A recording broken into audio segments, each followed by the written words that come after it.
Let's move on to some sad news coming out of the United States. Harry Belafonte, entertainer, civil rights campaigner, he's died. He was 96 years old, but what a life he lived. He made his name as a singer. Let's listen. This is my island in the sun, where my people have toiled since time begun. I may sail on many a sea, the shores will always be home to me. Absolutely splendid voice. He stands as a model, though, for the celebrity activist. Friend and contemporary of Dr. Martin Luther King, Belafonte sacrificed riches, many said, in order to make a stand for truth and justice. So a remarkable person. Let's get some analysis on just how important Harry Belafonte was, beyond what he became known for. Nikki Brown joins us, Professor of American and African American History at the University of Kentucky. Nikki, always a pleasure to have you on France 24. Thank you for joining us. What does Harry Belafonte mean from your perspective? Well, thank you for having me here, and thank you for having me be part of this really important discussion. I think that Harry Belafonte, his legacy will be how Hollywood celebrities can use their wealth and their fame and their resources to advance important human rights causes and civil rights causes. I think he was an early template that he developed a formula for activism that people in the 21st century can follow today. One of these people who thought that the cause and justice was actually more important than the fact that he could earn money in other ways. Someone who was willing to actually sort of pay, literally, for the sacrifices he was making. Absolutely. You know, Harry Belafonte elevated substance over style. You know, he was already in the inner circle, the rarefied space of Hollywood superstardom. He was a gifted entertainer. At one point, he was more popular than Elvis Presley, and he was the first Black man to win a Tony Award. He was the first Black producer to produce an Emmy Award-winning show. And had he stayed there in the realm of entertainment, he would still be beloved. But he went above that, and he entered the stratosphere of activism. And I think that his contributions make him as important as Rosa Parks, as Martin Luther King, as other people who supported nonviolent direct action. Nikki, that is a remarkable tribute you just paid there to Harry Belafonte. I'm wondering if I presume he did come up against the kind of racism that we hear about in places like Hollywood, those kind of things, kind of maybe reinforced by the fact that he was willing to speak out. Yeah.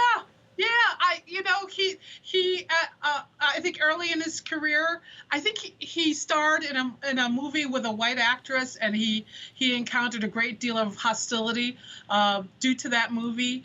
And yet, I think he really thought that his purpose in life was to be more than just an entertainer. He liked to say that he wasn't an actor who became an activist. He was an activist who became an actor. And personally speaking, I would say that I was first introduced to Harry Belafonte in 1985 when he produced and sung in "We Are the World."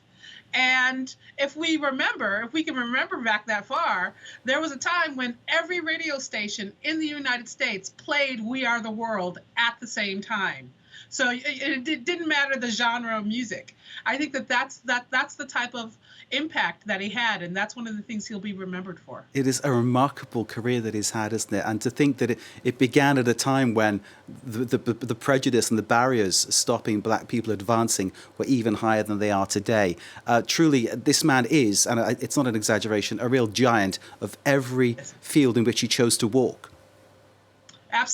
Absolutely. And you know, he took a lot of heat for the choices he made. At one point, he had befriended Fidel Castro, and he had met with Hugo Chavez, and he had called, I remember Colin Powell had used some language that likened him to a house slave. And he got a lot of flack for that. But, you know, he was also a man who stood by his convictions. And really, his civil rights gravitas is what people will remember him for. You know, the other stuff he can be legitimately criticized for. But in the end, he devoted his life to human rights and civil rights. And he was there in the thick of it, like you said at the beginning. He used his wealth to advance causes like the Student Nonviolent Coordinating Committee. He allowed his Manhattan apartment to be the headquarters of the civil rights movement at one point. The Justice Department and King would meet at his in his Manhattan apartment. He really did give everything he could to this movement. He could have stopped at being a superstar, but he decided that there was a higher purpose. And I think that that's really a model that we can follow in the 21st century. There has to be a movie of the life. I sense that is something that has to come, because it would be compulsive viewing, wouldn't it? Fantastic stuff. Absolutely. You mentioned about the template for others to follow. Clearly, the activists we see today who are celebrities, following on that work. So basically, the importance of Harry Belafonte will continue. Oh yeah. He was 96 years old, and he lived a good long life. But I was just thinking about something earlier in your news broadcast. I mean, in comparison, Joe Biden is a youthful 80 years old. So, and Harry Belafonte was active, I think, up until he was like 94, 95 years old. So all I'm saying is, don't sleep on the 80-year-olds. And don't sleep, and don't sort of limit yourself to the lane that you think that you've been given in life. I mean, he was given the lane of being an entertainer, but he elevated that.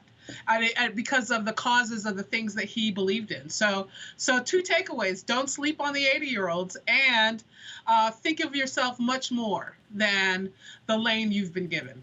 Beautiful words, as always. Professor Nikki Brown, thank you. It's always illuminating speaking to you. It's a great pleasure to have you on our channel. We are blessed by your presence. Thank you very much indeed. Professor Nikki Brown. Thank you very much. Who is a professor of American and African American history at the University of Kentucky. Thank you, Nikki, very much indeed. Paying tribute to Harry Belafonte, singer, actor, activist, legend, who's passed away at the age of 96. Our thoughts, commiserations with his family, but of course the great template, as Nikki was just saying, that he has left for other activists and celebrities to follow is immense. A hugely important man in many domains.